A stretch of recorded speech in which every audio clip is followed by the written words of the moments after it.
So today we have with us up and coming, been putting on the hard work on the court, off the court, as a freshman. The city of Toledo has had a lot of great freshman athletes come across this, and his name is another one that's been putting in the hard work, that's been grinding. Made honorable all district as a freshman year, started varsity. We have with us the one and only Mr. Erick Graham. How you doing today? Yeah, I'm doing good. What's going on, man? How has the pressure been, man, from you starting as a freshman, just being, on varsity? Has that been a lot of pressure for you? Yeah, it was a whole lot of pressure, and we played a real good schedule, like our first game being Lyman Senior and all them. Yeah, So, me like joining basketball a little late, I had to really like I had to get used to it real fast and how fast the game is, how competitive everybody else is. I had yeah, to just get real used to it real fast. I couldn't really take my time. In high school, they ain't gonna really wait on you. yeah. So, when did you first start with basketball? Like, when was basketball the first sport you played? You said you started late. What year did you start? What age was you? The first team I really played on was seventh grade. I was playing football really. Then I kept getting injured. I kept just dislocating my shoulder, just kept popping. So my dad was just telling me it's either just find another sport or I'm just not gonna be playing no sport. So I just picked up basketball. So I'm glad you said that because it's a lot of kids that get injured. It's a lot of kids that might have to pivot and go to another sport. What would you say to another young kid who's battling, not really feeling the sport, but want to try something else, and the one that may have got injured and one going to another sport? What would you say to that young player? Just try a whole bunch of sports. Don't just think you're gonna be good at one sport. Because before I even started playing basketball, I was trying a lot of other sports. Still even trying to get back at football. Like some people, they might not want to give up the sport they love, but sometimes that's just a path for you.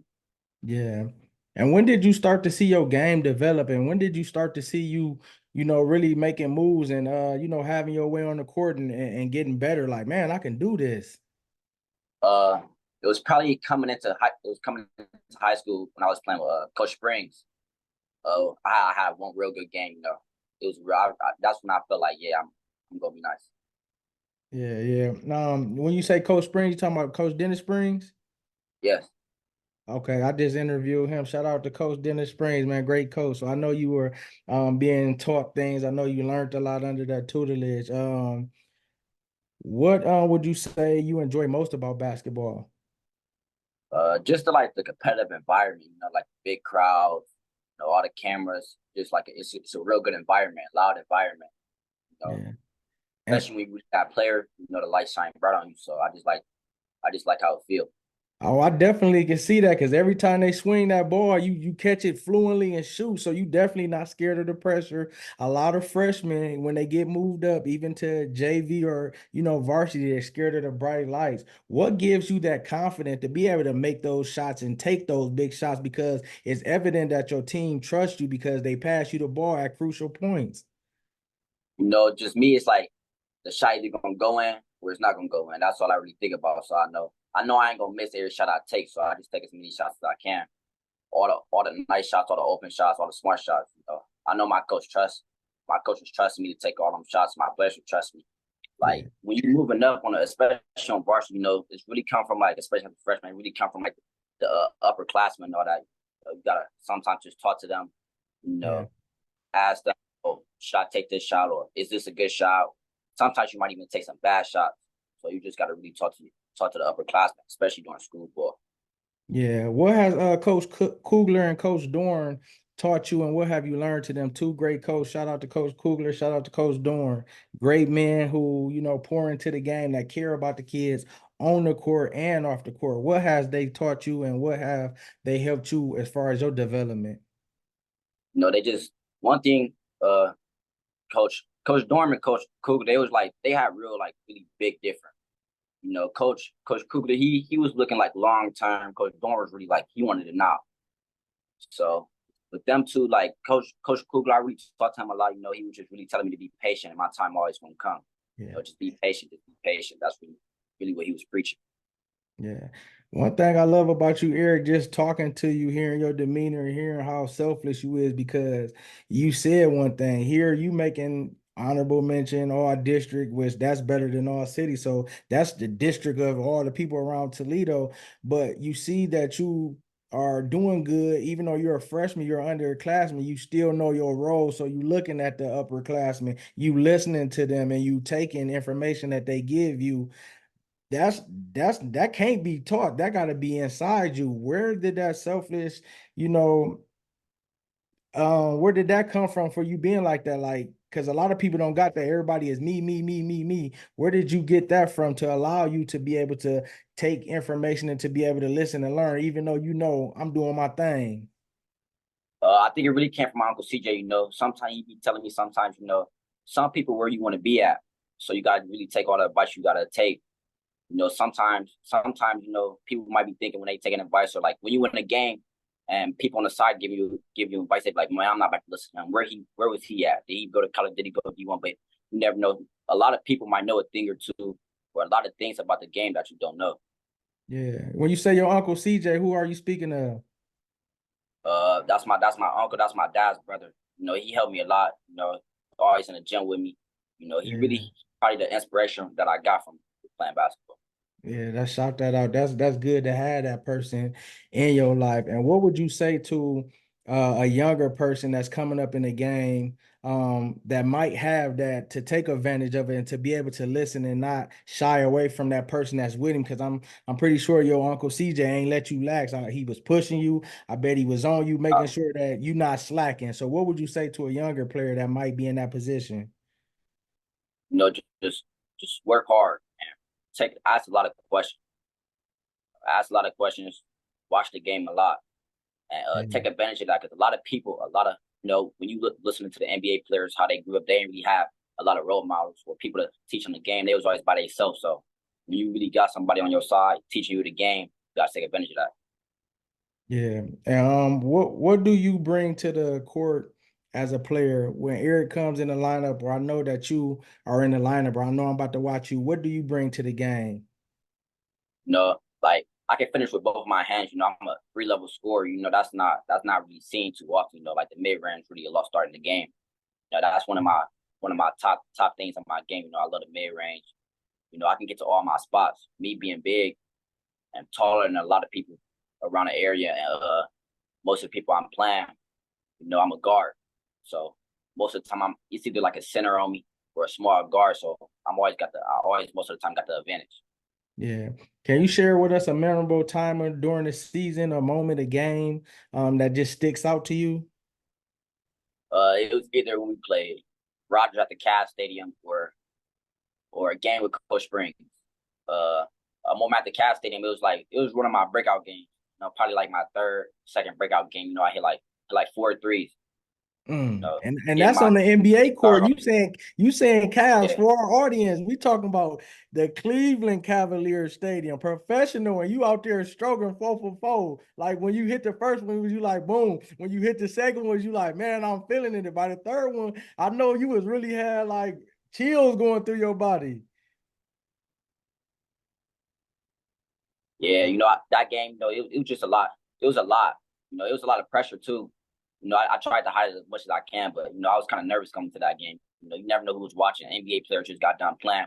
We saw Wemby play, Donovan Mitchell, all them. So you never know who really watching. So it was a lot of pressure. So I just know I have to come and perform. Yeah, and I love the awareness. Like you attentive to the game and approach. Keep that, Eric, man, because that's a lost art, man. A lot of people don't be aware of that. They don't allow that to be able to help them to where they focus, and now they isolating their vision. They're isolating what they need to do. How do you balance schoolwork with having AAU, with having basketball, still being a teenager, still being young, doing things at home with your family? How do you balance that? And I just try to do all my work. Sometimes during lunch I go to the library, do some work. You know, sometimes when I just try to get done with all my work real fast. Not even real fast. I just make sure I know what I'm doing. Ask teachers. Sometimes stay after school. Ask my coaches. My coaches will always help me. Ask some of the upperclassmen, some of the seniors that's graduating this year, ask them, can they help me with my work? Just try to make sure I get all my work done during school. So when I get out of school, I can rest my body, focus on basketball, go to the park, go outside on the rims or something, and just play basketball. Yeah, what would you say to the youth who are looking to start basketball or really taking it serious at the high school level, or even for the eighth graders that's coming in that's about to be freshmen? What would you say to them? So in high school, you really got to be patient, and you can't really compare yourself to like all the other 4 stars and 5 stars because in high school, rings don't really matter. You know, in the summer, you can go from a 0 star all the way to the number one player in the country. So you can't really be comparing yourself to everybody else because that's really what's gonna put you down and not make you perform at your best. Yeah. And what would you say your goals was going to be team wise and individually for next season? Next season, I want to get to districts and I want to get close to that 1,000 point mark. Get a winning record, win cities. Yeah, yeah, definitely. What would you say to a player who's having a bad game, having a bad season and got their head down and just looking like they're just not in it? What would you say to it? Just take notes on what you was doing bad. I always got my notebook with me, taking notes. Uh, on my bad games, on my good games, just taking notes and reading them before the games, and like, oh yeah, I'm gonna work on this game. Or like when you playing like not a good team, just work on the things you didn't really do good during the season, or when you in the gym, just work on everything you wasn't really doing good during the season. Yeah. And what's going to keep you grounded and humble, even though you had a great freshman year? You know, teams are going to be looking at you, players are going to know who you is. What would be your focus and what would be your game plan to approach next season? Just keep working. I know somebody that's always working. It's even, I'm not the best. So I know that I'm trying to get to the best, and there's people still where I want to be at. So that's what always just motivate me to just keep going and just keep pushing and keep grinding to be better for next season. Yeah, and that's why we spotlighting you, Eric, man, because of your hard work, because your dedication, and like I said, me just learning more from you. You definitely a leader. You definitely are hands on, and you are close to the game, and you are intentional with different things you do. Make sure you keep that the course because that can't be taught, like I said, and that sets you apart from different players, even around the city, around the state, and around the nation as well. Last question. Whatever comes to your heart, well, not a question. Well, I just want you to, whatever comes to your heart, I want you to speak something to the youth. Just focus on yourself. Just be better for yourself. Don't really just try to be better than the next person, or try to be better than one of your friends. Just try to be better for yourself every day. Just try to get 1%, 2% better every day. Just know you can look back on tomorrow and be like, yeah, I couldn't do this today that I did. I couldn't do this today, and I couldn't do it tomorrow, yesterday. Just always try to get 1% better every day. Yeah. And we just thank you, man, for, coming on here, sharing your journey because your journey is one whose younger people are looking up to when they see you on the court. Man, I wonder what he did. I wonder how he got there, man. So they're able to see it and you're able to be a leader. You're able to be a role model to the younger kids. That's why we do these different things. What does hard work mean to you? Because you're moving, you're developing, and you're putting in the work and it's showing off, it's paying off on the court. So what does the hard work mean to you that you're putting in? I really started to see the hard work pay off. When Mother Hoops, some of their rankings start dropping. Eighth grade, I wasn't even ranked top 10. Nobody really knew about me. So that one summer, I was just always in the gym, and then I just saw like my name pop up. My name started getting known around. Coaches started reaching out to me. Coaches started asking me to come to their schools. That's what really just made me just want to keep going, see that I'm getting better every day. Yeah. What does I what just does know I just family couldn't stop. what does the family mean to you and the support that they give to you? What does that mean to you in your quest to be the best athlete you can be? It means a lot to me, though. My dad, my stepmom, my brothers and sisters, my uncle, they always support me, give me everything I need, making sure only thing I really got to worry about outside school is basketball. All the Yeah. finances and all that. Only thing I really got to worry about outside of school, basketball, focus on my team, focus on the next AAU tournament coming up, next game coming up. They support me real well. Always making sure I got everything I need. Yeah, that's lovely. Ladies and gentlemen, Erick Graham, freshman star for Bowser. Be on the lookout for him. We're gonna be hearing great things from him. We're gonna be checking him out. We're gonna be following him today. You are the spotlight athlete for your hard work that you're putting in on the court and off the court. Keep it up. Keep that mindset, man. Like I said, it's very unique. Like I talked to juniors, sophomores, seniors, even people in college, and it seemed like you get it. You got it. Some of the stuff you're saying that you see and that you recognize, they ain't even seeing it. So it's in you, man. Keep on putting the hard work in, man, and God got you. All right, appreciate you Yeah. for having me. Thank you. All right, you have a good day.